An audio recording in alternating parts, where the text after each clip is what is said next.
پیغمبر صلى الله عليه وسلم دفرمي 4 لا تجوز في الضحايا. 4 حيوان هن چندی پارت پیدا بن سریان بڕی خوا قبولی ناکا بۆ قوربانی.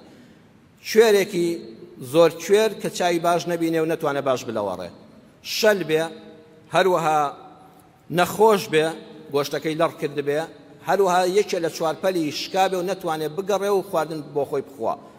ئەم 4 چەندی پارەی زۆرت پێداوێ بیکەی بە قوربانی خوا قبوڵی ناکە. عولەما زۆر لەسەر ئەمە ڕەحمەتی خوایان لێ بەشیکردنەوەیان کردووە.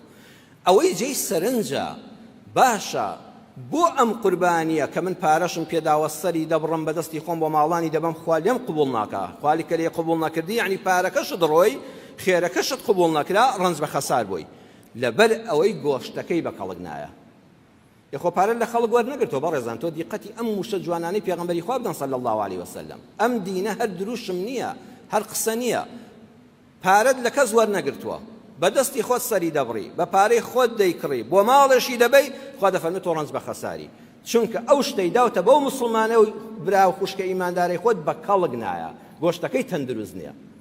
جاوەرە لە ئەمەوە تەماشاکە کەسێک کەشتی پێ دەفرۆشی، پارەی لێ وەردەگری، سوودی لێ دەبینی، بۆ خۆی دێبۆلات، وەرە خوا نەخواستە غەشی لێ بکەی، ئەبێت ڕەنج بە خەسارێک بی. ئەمڕۆ ئێمە بەداخەوە وەڵڵی دەکرێن بە قوربانی، جا شەر ئەوەیە خۆشمان خەڵکمان نەکرد بێ بە قوربانی. هەموو ئیجازەیەک کە دەدرێ بە کەسێک لە وڵاتی ئێمە هەموو شتێک دوو لە ڕووتان بۆتە فشا.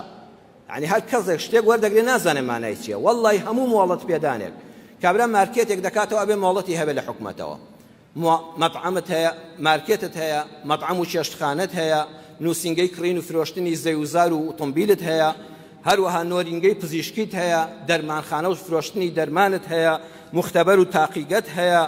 ئەمانە تەماشاکە هەمووی دەبێت ئیلا مۆڵەتێک لە حکومەتەوە هەبێ. ئەم وەرەقەی کە لە پشت سەرتەوە هەڵواسراوە مسڵمانی بەڕێز، یعنی یا ڕەبی خوا تۆ شاهید بە من کەسێکی ئەمیندار دەبم لەم پیشەدا، ئەی حکومەت چاودێر بە بەسەرمەوە کە من خیانەت لەو میلەتە ناکەم. بەڵام وەڵڵاهی برایان خۆمان دەبینین جاکەبرات دەواجنی هەبێ ئەبێ مۆڵەتنامەیەکی هەبێ، مریشک بەخێو دەکات، گاوداری هەیە، حیوان بەخێو دەکات، بەیتی پلاستیکی هەیە.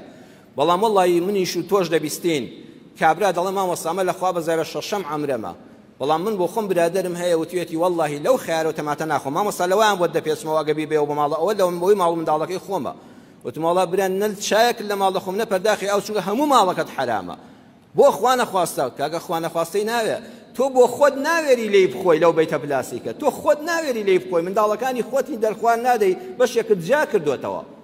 ێ باش ئەو سەرەتانە بۆ دەرخواردی ئەو خەڵکە دەدەی کە فارەکەشی فەقیرە لێدەستێنی. دەبێ ئەمە